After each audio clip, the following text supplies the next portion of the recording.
कुछ दिनों पहले हम लोगों ने पटना ज़िले के आपराधिक आंकड़े लास्ट ईयर के कंपैरिजन में मई तक के आप लोगों के साथ शेयर किए थे।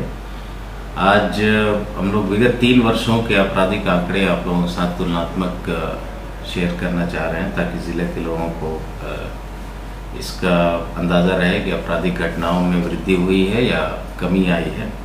2022 से 24 तक और इस साल 25 जनवरी से मई तक के आंकड़े जो एकत्रित किए गए हैं, उसमें मर्डर में कुल 12% की कमी दर्ज की गई है।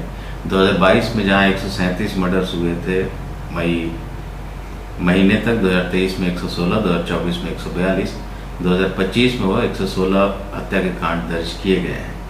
लूट के कांडों में बहुत भारी गिरावट दर्ज की गई है। 43.6% की गिरावट है लूट के कांडों में इन 5 महीनों में। 2022, 23, 24 तीनों साल में क्रमशः 75, 91 और 84 लूट की घटनाएं घटित हुई थी। इस साल 2025 में मई तक 47 लूट की घटनाएं ही प्रतिवेदित हुई है, जिनका सफलता से उद्भेदन भी किया गया है, अपराधियों को गिरफ्तार भी करके जेल भेजा गया है।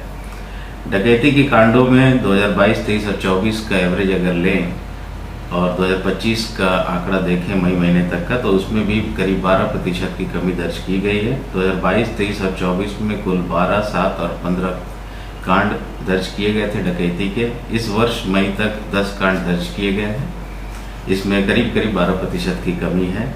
आर्म्स की रिकवरी, जो इलीगल आर्म्स हैं, आग्नेयास्त्र हैं, उनकी रिकवरी में कुल 25.37% की वृद्धि है। 2025 में मई तक 196 ऐसे कांड दर्ज किए गए हैं, जिसमें अवैध आग्नेयास्त्र और एम्यूनिशंस पटना पुलिस के द्वारा जब्त किया गया है। 2022, 23 और 24 में यही कांड दर्ज होने की संख्या 168, 139 और 162 है। इस तरह इसमें 25% से ज़्यादा की वृद्धि हुई है। बर्गलरी के केसेस एवरेज अगर देखें 2022 से 24 तक में, तो उसमें 7% की वृद्धि हुई है। लेकिन लास्ट ईयर की तुलना में अगर हम लोग देखते हैं उसको, तो लास्ट ईयर 417 केस दर्ज किए गए थे बर्गलरी के, और इस वर्ष अभी तक मई में 343 कांड दर्ज किए गए। वाहन चोरी के कांड 2022 में 2255, 2023 में 2871, 2024 में 2406 और 2025 में अभी तक 2335 कांड दर्ज हुए हैं। तो 3 साल का अगर एवरेज देखें 2022 से 24 तक का, तो 7% की गिरावट इनमें भी वाहन चोरी के कांडों में भी हुई है। विगत कुछ दिनों में कुछ आपराधिक घटनाएं घटी हैं, अवश्य घटी हैं, और उसके लिए हमारी विशेष अनुसंधान दल सभी जगह छापेमारी भी कर रही है। हम लोग की विशेष टीम गठित है सभी कांडों में। जल्द से जल्द इन सभी कांडों का उद्भेदन भी होगा और गिरफ्तारियाँ भी होंगी। लगातार पुलिस की दबिश से बहुत सारे केसेस में लोग हत्या, लूट, डकैती, हत्या का प्रयास जैसे गंभीर कांडों में भी आत्मसमर्पण भी कर रहे हैं, और निरंतर हम लोग की गिरफ्तारी के लिए ड्राइव्स चल रही हैं, वाहन चेकिंग के लिए ड्राइव्स चल रही हैं। जगह बदल बदल के, समय बदल बदल के जो ड्रग पेडलर्स हैं, जहाँ से ड्रग्स की बिक्री होती है, वहाँ पर भी छापेमारी की जाती रही है। कुछ दिन पहले भी की गई थी पुलिस मुख्यालय के निर्देश पर, और आज भी रेड छापेमारी की गई है ऐसे इलाकों में, सादे लिबास में, सभी पुलिस पदाधिकारियों के द्वारा, कर्मियों के द्वारा, और कई स्थानों से स्मैक और गांजे की बरामदगी हुई है। बाईपास थाने में आज कुल 6080 लीटर के कफ सिरप को जब्त किया गया है अवैध रूप से, जो कहीं ना कहीं यूज़ किया जाता है हमारे नवयुवकों के द्वारा नशे के लिए, तो उसको अभी जब्त किया गया है।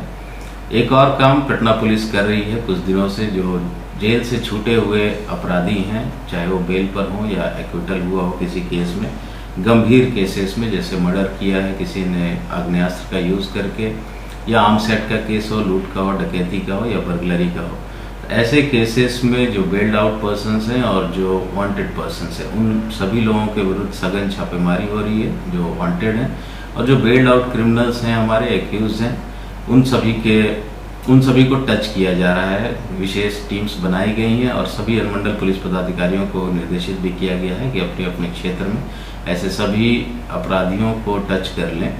कल इसी क्रम में कुल 50 अपराधियों को, लगभग 50 ऐसे अपराधियों के घरों को टच किया गया। बहुत से अपराधी मिले, लेकिन ज़्यादातर लोग घर से बाहर पाए गए। उन सभी के परिजनों को कहा गया है कि वो संबंधित व्यक्ति को कहें थाना पर आकर संपर्क करें और उनसे मिले। तो ये ड्राइव्स हम लोग की चलती रहेंगी। पटना पुलिस के सभी पदाधिकारी, सभी जवान पटना को पटना विधि व्यवस्था संधारण करने और इसको आपराधिक गतिविधियों से मुक्त रहने के लिए प्रतिबद्ध हैं और सभी लोग मेहनत कर रहे हैं। जनता का सहयोग अपेक्षित है। कहीं भी कोई सूचना मिलती है ऐसी आपराधिक गतिविधि की तो तुरंत 112 पे या अपने निकटतम थाना प्रभारी को, थाना को मैसेज करें, पुलिस का सहयोग करें ताकि हम लोग लॉ एंड ऑर्डर कायम रखने में आप लोगों की मदद कर सकें। धन्यवाद।